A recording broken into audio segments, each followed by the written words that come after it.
అంటే మొన్నటి వరకు కూడా సింహం సింగిల్గా వెళ్తుంది, ఎంత పందులే గుంపులు గుంపులుగా వస్తాయని చెప్పేసి చాలా సినిమా డైలాగులు అయితే చాలా పెద్ద ఎత్తున వైసీపీ చేసినట్టుగానే ప్రూవ్ అయ్యింది ఆ సింహం ఏ విధంగా పోరాటం చేసింది అనేది. ఇప్పుడు వైఎస్ఆర్సీపీ పార్టీ ఎన్డీఏతో జత కట్టడాన్ని మనం ఎలా అర్థం చేసుకోవచ్చు అంటారు? ఎన్డీఏకి మద్దతు ప్రకటించింది. మనం అంటే సింహం అన్న పదానికి ఇప్పుడు దాని వాల్యూ ఉందా అంటే మీరేం చెప్తారు?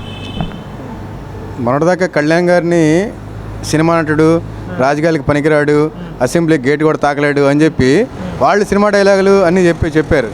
ఇప్పుడు ప్రజలు మద్దతు ఇచ్చిన తర్వాత ఎవరు నిజమైన నాయకుడు, ఎవరు నిజమైన సింహం అనేది ప్రజలే తేల్చి చెప్పేశారు. 11 సీట్లు ఇచ్చి దాని ద్వారా సింహమా కాదనేది రుజువు చేశారు. ఆయన కూడా ఇండైరెక్ట్గా నేను సింహం కాదని ఒప్పుకొనే బెంగళూరు వెళ్ళిపోయారు. అసెంబ్లీకి కూడా రావడానికి భయపడుతున్నాడు. ఒకప్పుడు అసెంబ్లీలో ఎలా దర్జా కూర్చున్నాడో, ఇప్పుడు సీట్లు లేనప్పుడు అసెంబ్లీలో ఆయనకి ఎంత నామోషిగా ఉందో. ఆయన్ని గెలిపించిన కడప ప్రజలకి ఆయన జవాబుదారీగా ఉండి అసెంబ్లీలో ఆయన వాడి మాటలు అది వినిపించి సమస్యల మీద మాట్లాడాల్సింది పోగా ఆయన నాకు ఇలా కావాలి, నాకు ఈ హోదా కావాలి, అది అనేది హోదా అనేది స్పీకర్ గారిని అడిగి తెచ్చుకునేది కాదు, ఏది కాదు. దాన్ని రాజ్యాంగబద్ధంగా ప్రజలు ఓట్ల ద్వారా ఇస్తే తీసుకోవాలి. అంతే తప్ప ఇదేదో అల్లుడు గారు కొత్త అల్లుడు అడిగినట్టుగా అడిగేది కాదు. రాజ్యాంగబద్ధంగా సాధించుకోవాలి, ప్రజల నుంచి తీసుకోవాలి. ఇవాళ ఎన్డీఏ దగ్గరికి వెళ్ళారంటే గతంలో వెళ్ళలేదు, ఇప్పుడు వెళ్ళారంటే అంటే గతంలో అధికారం ఉంది, 151 సీట్లు చేతులు ఉన్నాయి, అప్పుడు అవసరం లేదు కాబట్టి వెళ్ళలేదు. ఇప్పుడు ఏంటంటే రేపో ఎల్లుండో, ఎందుకంటే పాపాల చిట్టా తవ్వితే చాలా ఉంది. గతంలో ఉన్న 23 కేసులు 30 కేసులు కాదు. ఇప్పుడు కొత్తగా కేసులు కనుక పెట్టాలి అని కనుక చట్టబద్ధంగా ఆలోచిస్తే అసలు ఆయన అఫిడవిట్లు ఈసారి సరిపోవు. భగవద్గీత కన్నా బైబిల్ కన్నా కూడా నిండిపోతాయి. అందుకని భయపడి ఆయన వెళ్ళి ఎన్డీఏ పంచం చేరాడు తప్ప ఆయన ప్రజలకు సేవ చేసే ఉద్దేశం కాదు, ఏది కాదు, సింహం కాదు, ఏం కాదు. అసలు రంగు ఏంటి అనేది ఇప్పుడు అందరికీ అర్థమైపోయింది. 2019లో పవన్ కళ్యాణ్ గారు కేవలం 1 సీటే గెలిచి 2 సీట్లు ఆయన ఓడిపోయిన తర్వాత కూడా ప్రజల ముందుకు వచ్చి చాలా హుందాగా నేను చాలా ఓటములు చూశాను, దీన్ని కూడా నేను స్వీకరిస్తాను, నేను నిలబడతాను, ప్రజల కోసమే ఉంటానని చెప్పేసి చాలా హుందాగా చెప్పారు. ఆ అన్న మాట ప్రకారమే కౌలు రైతులకు కానివ్వండి, లేకపోతే మిగతా అన్ని వర్గాల ప్రజలకి తన వంతు సహకారం అయితే అందించారు.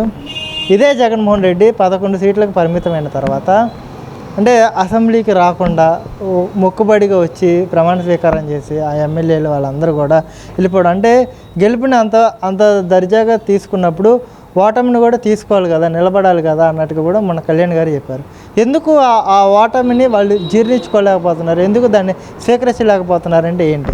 ఇప్పుడు నిజాయితీగా నిలబడేవాళ్ళు టైం పడుతుంది. ఇవాళ రోజున నిజాయితీగా నిలబడాలన్నా రూపాయి లేకుండా, ఓట్లు కొనకుండా నిజాయితీగా పనిచేసి ప్రజల్లోకి వెళ్ళాలంటే అందుకు గాను ఇన్ని సంవత్సరాలు జనాల మార్పు తీసుకొచ్చి నేనేంటి, నా సామర్థ్యం ఏంటి, నేను ఏ రకంగా సేవ చేస్తా అని పరిపూర్ణంగా ఫెయిర్గా ఓటు వేయించుకోవడానికి జనాలందరినీ మార్పు తీసుకెళ్ళడానికి 10 సంవత్సరాలు టైం పట్టింది తప్ప అదే జగన్మోహన్ రెడ్డి లాగా 5,000 పెట్టి 4,000 పెట్టి ఓట్లు కొని రిగ్గింగ్లు చేస్తే ఆయన కూడా 2009లో 2014లోనే ఎప్పుడో అధికారంలోకి వచ్చేవాళ్ళు. అలాంటి రాజకీయం చేయకూడదని అనుకున్నారు కాబట్టి 10 సంవత్సరాలు టైం పట్టింది. ఆయన వాళ్ళ అసెంబ్లీకి వెళ్ళినా ఆయన ఎంత నిజాయితీకి వెళ్ళాడు, ఎంత ఫెయిర్కి వెళ్ళాడు, ఎంత ప్రజలు ఆయన్ని బ్రహ్మరథం పెట్టి పంపించారనేది అందరికీ తెలుసు. ఈవెన్ వాళ్ళకి కూడా తెలుసు, వైఎస్ గవర్నమెంట్ ఉన్న జగన్మోహన్ రెడ్డి గవర్నమెంట్కి కూడా తెలుసు ఆయన ఎంత నిజాయితీకి వెళ్ళారనేది.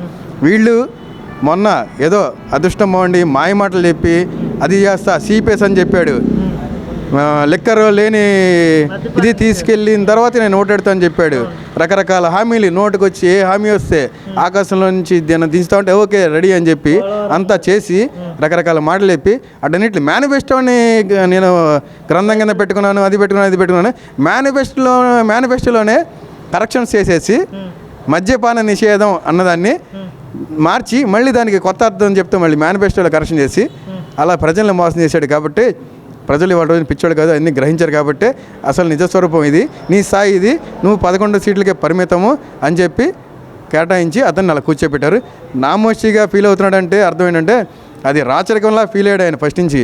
అది రాచరికం కాదు, రాజ్యాంగబద్ధంగా గెలవడం అంటే ఏంటనేది ఈ ఎలక్షన్లోనే తెలిసింది అందరికీ. అంటే కళ్యాణ్ గారు డిప్యూటీ సీఎం పదవి బాధ్యతలు తీసుకున్నాక ఆయన వర్క్ ప్రోగ్రెస్ ఎలా ఉంది, మనిషిలో ఒక అంటే ఆయన గమనిస్తూనే ఉన్నారు జన సైనికులు కానివ్వండి, కామనర్స్ కానివ్వండి, ఏమనిపిస్తూ ఉంది అంటే అధికారులతో గంటల తరబడి రివ్యూస్ చేయడం, ఎక్కడ తప్పు జరిగింది ఏంటి నాకు అవన్నీ చెప్పండి మళ్ళీ మీకు టైం ఇస్తున్నాను అన్నట్టుగా కూడా ఆయన అంత కూర్చొని అన్ని విషయాలన్నీ రాబట్టే ప్రయత్నం చేయండి. ఎలా చూడొచ్చండి ఆయన వర్క్ ప్రోగ్రెస్ని? కళ్యాణ్ గారు కోట్ల సంపాదన వదిలేసుకొని ఏసీల్లో చక్కగా కారులో తిరిగి అతను అన్నీ వదులుకొని ప్రజల కోసం రోడ్డు మీద పండుకొని లక్షల కోట్లు వదులుకొని సర్వీస్ చేయడానికి వచ్చాడు. ఆయనకి రూపాయి తప్ప పని లేదు, కోట్లు సంపాదించాలని ఆశ లేదు, అందులో లెక్కాలని ఆశగానే ఏం లేదు. అందుకనే త్యాగం చేశారు. సీట్లు తగ్గినా కూడా ప్రజల కోసం, ఇలా మార్పు కోసం ఆయన పాటుపడ్డారు కాబట్టే ముందుకు వచ్చారు. ఆయన అందుకనే చాలా డెడికేటెడ్గా వర్క్ చేయడానికి సంసిద్ధులయ్యి ఈ రకంగా పనిచేస్తున్నారు. ఆయన పనితీరు చాలా బాగుంటుంది.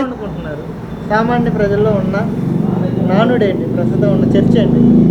గత రాజ్యాంగం మన స్వాతంత్రం వచ్చిన దగ్గర నుంచి అప్పుడెప్పుడు మాకు తెలియదు ఆయన ఎవరు, పుచ్చలపల్లి సుందరయ్య గారు వాళ్ళని ఉదాహరించి చెప్పేవాళ్ళు రాజకీయాల్లో నీతిగా ఉండాలంటే ఇలాంటి వాళ్ళు ఉండేవాళ్ళు.